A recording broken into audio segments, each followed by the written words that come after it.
네, 고성국 칼럼입니다. 이거 좀 심각한 얘기인데, 이거 제가 흥분 안 하고 해야 되는데. 예.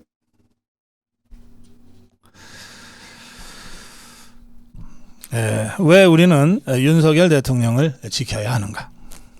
윤석열 대통령이 개인 윤석열이 아니라서 그렇습니다. 윤석열 대통령은 우리 자유우파의 대표자이고 자유우파의 상징입니다. 김건희 여사 또한 그렇습니다. 우리 자유우파는 지금 저 종북 주사파들의 뜻하지 않은 기습을 받아서 마치 하마스의 기습처럼 기습을 받아가지고 박근혜 대통령을 잃어버린 정말 뼈아픈 실패의 역사를 갖고 있어요. 그런데 이 우리에게 뼈아픈 이 실패와 치욕의 역사는 저 종북 주사파들에게는 승리의 기억이고 환희의 기억이에요. 야, 우리도 이렇게 하니까 정권을 탈취할 수 있구나. 우리도 이렇게 하니까 대한민국을 우리 마음대로 주물럭거릴 수가 있구나. 그래서 저 종북 주사파들은 탄핵의 추억으로부터 벗어나지 못합니다. 기회만 되면 윤석열도 탄핵하자. 기회만 되면 윤석열도 감옥 보내고 다시 우리가 정권 탈취하자. 이렇게 하루에도 몇 번씩 다짐하고 다짐하면서 그 시퍼런 칼날을 윤석열 대통령과 김건희 여사를 향해서 휘두르고 있는 자들입니다. 우리가 상대하는 적은 바로 그런 자들이에요.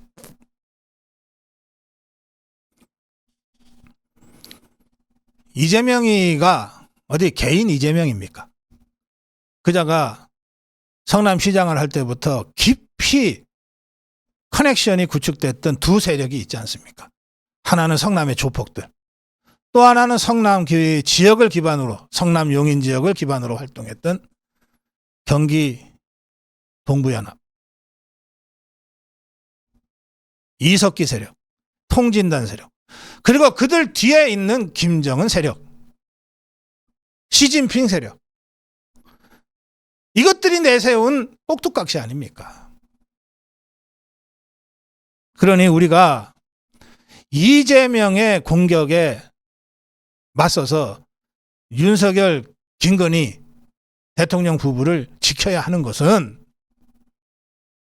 이석기 통진당의 공격에 맞서 윤석열 대통령 부부를 지켜야 한다는 뜻이고, 김정은의 공격, 시진핑의 공격에 맞서 대한민국을 지켜야 한다는 뜻인 겁니다.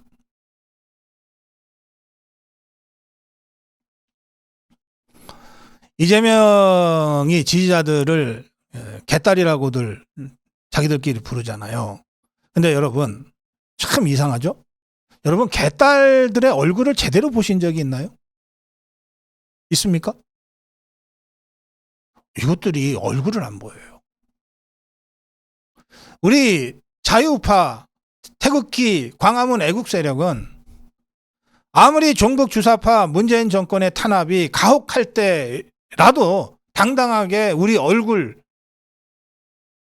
비추고 이름 내걸고 투쟁했습니다. 당당하게 했어요. 그러다가 많은 분들이 2만여 명 넘는 분들이 계좌 추적도 당하고 수많은 분들이 고초를 겪었지만, 그러나 한 번도 숨어서 뒤에서 익명성 속에서 가면 쓰고 한 적이 없어요. 그런데 저것들은 달라요. 저 개딸들의 얼굴을 제대로 본 적이 없습니다. 여러분들은 아마 그러실 거예요. 전부 다 숨어 있어. 저 뒤에 뭐가 있는지 알 도리가 없어요. 수만 명 모인다 그랬는데 100명, 200명이 고작이에요. 그런데 시끄러워. 이게 우리가 아는 정상적인 정치 집단이 아니라고 저는 생각합니다.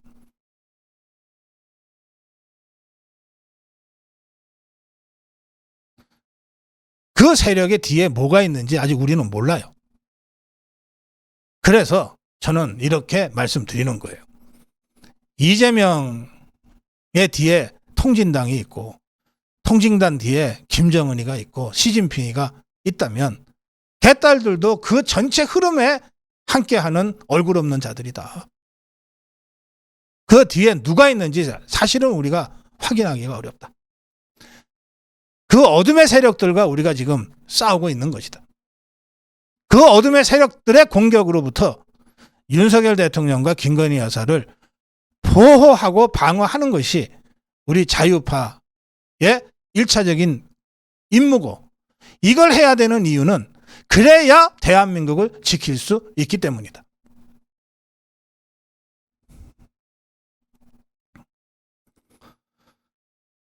이 정치판에도 말이죠. 이게 상식이라는 게 있습니다.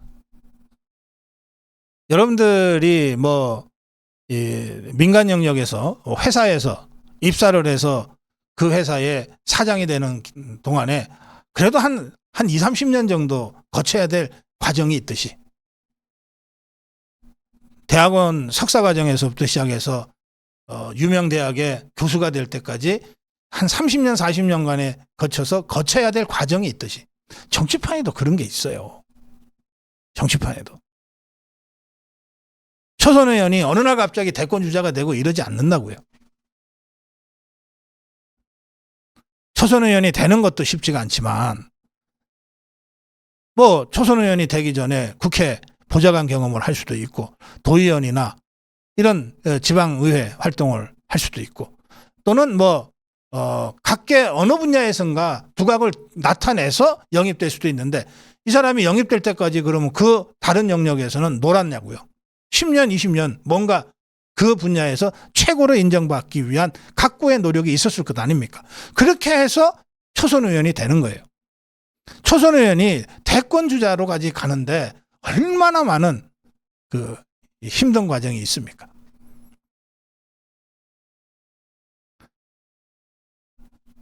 윤석열 대통령은 이 정치판의 과정을 거치지 않고 검찰총장을 하다가 정치판에 뛰어들었으니까 그 과정이 생략돼 있지만, 윤석열 대통령이 정치권 바깥에서 검찰총장으로까지 가는 그 긴 힘든 이야기들은 우리가 잘 알고 있잖아요. 그러니까 이재명이는 그런 케이스가 아니에요. 정치판에서 잔뼈가 굵었어요. 정치판에서. 정동영이 캠프에 부대변인으로 중앙정치에서 시작했던 자입니다. 이 자가 어찌어찌해서 성남시장이 되더니 어찌어찌 해가지고 경기도지사가 되고 어찌어찌 해가지고 대통령 후보가 된 거예요. 과정 자체가 비상식적이에요. 불투명해요. 그러니 당연히 더불어민주당의 주류, 김대중 때부터 더불어민주당을 지켜왔던 당의 주류, 호남 주류, 거기에 노무현, 적어도 문재인까지는 그 주류적 흐름이라고 하는 게 있었는데, 이 이재명이는 그 주류적 흐름과 완전히 동떨어져 있는 아주 이상하게 변칙적으로 당대표가 되고 대권 주자가 된 사람이에요. 그런데 이 사람의 이력을 보면 경기 동부연합, 통진당, 조폭과의 연루 같은 것들이 곳곳에서 지금 확인이 되지 않습니까? 그리고 그 뒤에는 김정은이와 시진핑이가 있으리라고 하는 확실한 우리 심증이 있잖아요. 지금 이재명이가 중국에서 BTS나 블랙핑크보다도 더 뜨거운 리짜이밍으로 인기를 얻고 있는 게 우연한 일이겠습니까? 시진핑이가 띄우지 않고 어떻게 중국에서 리짜이밍이 뜹니까? 우리가 상대하고 있는 이재명이는 그런 사람이에요. 이게 간단하지가 않습니다. 그래서 다시 한번 말씀드립니다. 그래서 지금 우리가 윤석열 대통령을 왜 지켜야 하는가? 이거는 김정은, 시진핑, 또 그 종북 주사파 세력의 앞잡이 노릇을 하고 있는 통진당 잔존 세력, 마침내 그 맨 앞에 꼭두각시 하고 있는 이재명 세력과의 전쟁이기 때문에, 체제 전쟁이기 때문에, 그 체제 전쟁에서 우리 쪽의 지휘부이기 때문에 윤석열 대통령을 지켜야 하고 김건희 여사를 지켜내야 하는 겁니다.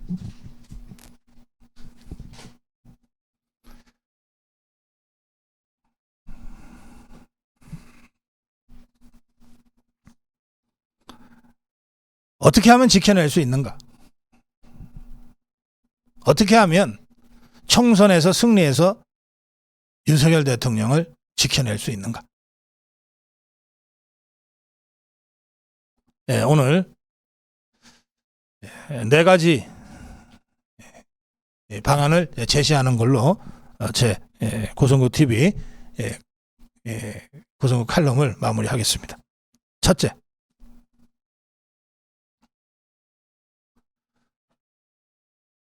대통령의 지지율 관리를 지금부터 착실하게 해나가야 됩니다. 5달이나 남았기 때문에 대선 때 얻은 48%를 복원할 수 있습니다.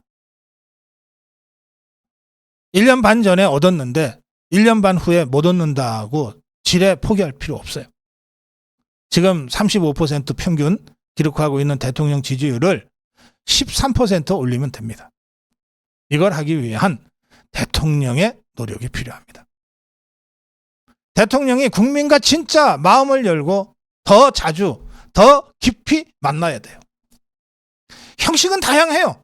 뭐 기자회견도 있을 수 있고 현장에서의 간담회도 있을 수 있고, 또 필요하면 정제된 형태의 도어 스태핑을 다시 할 수도 있어요. 형식은 여러 가지가 가능한데 핵심은 뭐냐? 국민들이 윤석열 대통령의 진심을 느낄 수 있도록 하면 된다는 거예요. 윤석열 대통령의 진심을 느낄 수 있게 해야 된다는 거예요.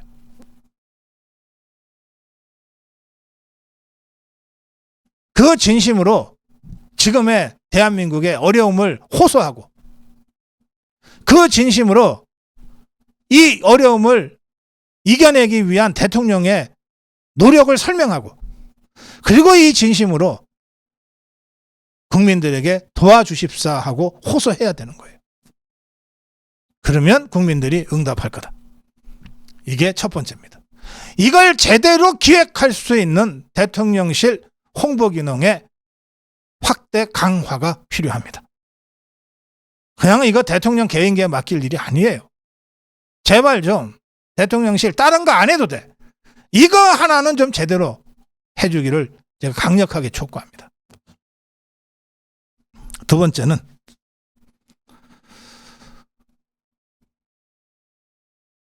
인요한이 불질러 놓은 인적 쇄신을 당이 실천해야 돼요. 억울한 사람도 있겠죠. 그러나 어쩔 수 없어요. 그게 여당된 운명입니다. 저는 김기현, 장제원,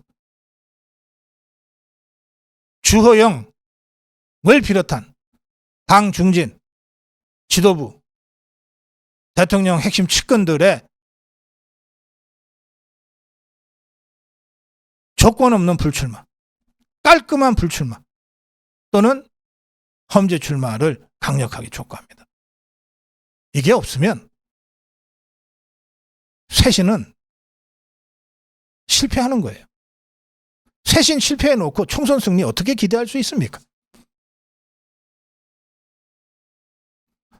세 번째는 총선 출마를 위해서 대통령실 그리고 정부에 많은 자리들이 비게 돼 있어요. 그 빈 자리에 대통령 얘기대로 나하고 관련 없는 사람이라도 그 분야 최고를 발굴해서 영입하라.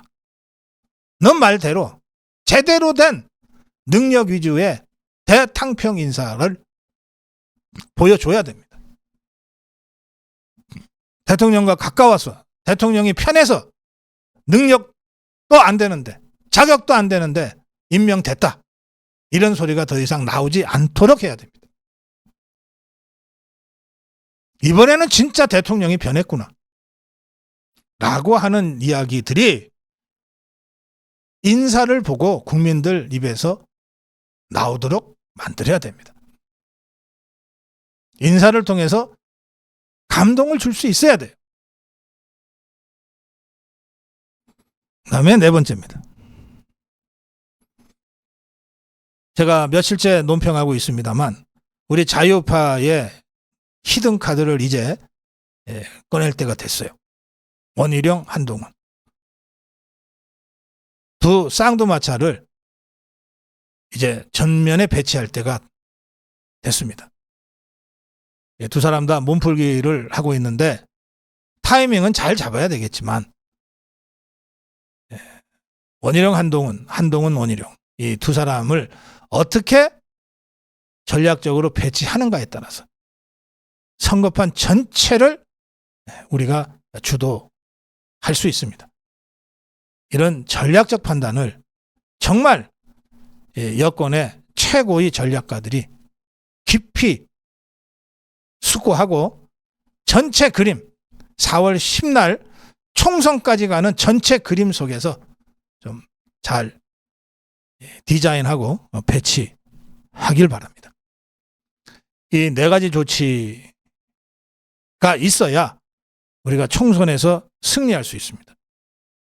이 네 가지 조치는 총선 승리의 필요 충분 조건입니다. 이걸 통해서 총선 승리하지 못하면 정권 내놓을 수밖에 없다는 각오로 임해 주실 것을 윤석열 대통령과 범여권의 우리 자유파의 주요 지도자들 모두에게 강력하게 그리고 아주 절박하게 호소합니다. 고성국 칼럼이었습니다.